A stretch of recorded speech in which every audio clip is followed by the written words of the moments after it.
The man amongst you, please my young brothers, please don't fall for the fitna of the street, man. This deed will make a man out of you. The street will only make a thug out of you. Every single man, Rajal in Arabic, every man is a male. But not every male is a man, and there's a very big difference between the two. He said the Rajal amongst you, the man amongst you, is the one who, when a musibah, when a calamity happens, he can control his anger and his wrath. He can control it. He's patient. This is the man. It's one thing when the brother says to me, listen, I have an addiction and I'm trying to deal with my addiction. Wallahi, I will appreciate it. Look, the man knows he has a problem. No, but I have an addiction and I'm in denial about my addiction, and I try to use deen to justify my actions. So brothers will be he'll bench press 100, 120, Allahu Alam what they're bench pressing. He'll bench press amazing weight and it's recorded and Snapchatted. But the same brother cannot lift a blanket for Fajr. You know, my brothers, a Rajal is not determined by his ability to fight or his physical or this. That's not how a Rajal is determined. But for me, above all, a real man is realistic and down to earth and understands that you can't have the pie and eat it too. Have you heard this saying? It's an English saying. They say you can't have the pie and eat it too. Yeah, you can't have everything, brother. And we're trying to have everything. One of the ulama said that the difference between us and the Sahaba, you know what the difference between us and the Sahaba was? He said they only wanted Jannah. That's all they wanted. We also want Jannah. You see the difference? They only wanted Jannah. We also want Jannah. You see, a real man is realistic. A real man is realistic. A real man knows and understands that if I'm going to be a Rajal, see, to be a man, like I said, it's not a taru. It's not something you get. To be a Rajal, these are decisions you have to make. There's sacrifices you have to take. And this is a lifestyle. It's a lifestyle that you have to live. And a real man and a real Rajal understands that if I'm going to be a man, I can't be anything else with it. It's either a man or something else. Where am I going with this? A real man is realistic. He understands that when I get married, that when I have children, that when I take on a job, that when I give my word, when I make a commitment, there are sacrifices that have to be made.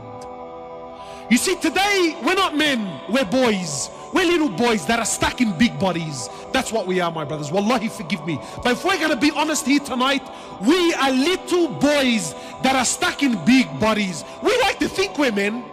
We like to think we're men. But when you go by the criteria of Allah and His Prophet, we're very far from it. And here's exactly what I'm saying about being realistic.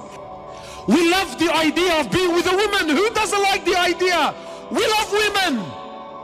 But no one loves to be married.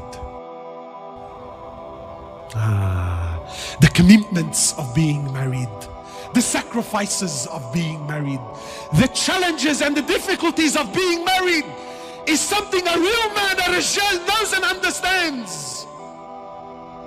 But we don't. We're boys. We love women, but no one wants to be married. And understands that in marriage, it's not all rainbows and lollipops. It's difficulties. Yeah, there's good times, no doubt. But there's hardship. And that's why it's half your deen. It's half your faith. We love kids. But no one wants to be a father. Your ability to have children doesn't make you a man. Your ability to raise those children, your ability to father those children, that's what makes you a man, bro. We love money, but no one wants to work, bro. That's why drug dealing and being a runner is so appealing to the young boy. Everyone loves Allah, but no one wants deen. Brother, how can you love Allah but not have deen? No. So now there's this sick culture. Have you noticed this culture? Brother, you don't know what's in my heart. My iman is in my heart, brother. My relationship with Allah is in my heart. So now this idea of the heart, it's very poisonous. Why? Because it comes through. Brother, do you know what's in the hearts? No, I don't know what's in the heart. But really he's hiding his hypocrisy with this. Everyone claims they love the Prophet, but no one wants his sunnah. We love Jannah, but no one wants to die. Tell me, my brothers, is this the quality of a man? No, it's not the quality of a man. A man is realistic. A man is realistic. A man is honorable. You know what this ummah is suffering from, my brothers?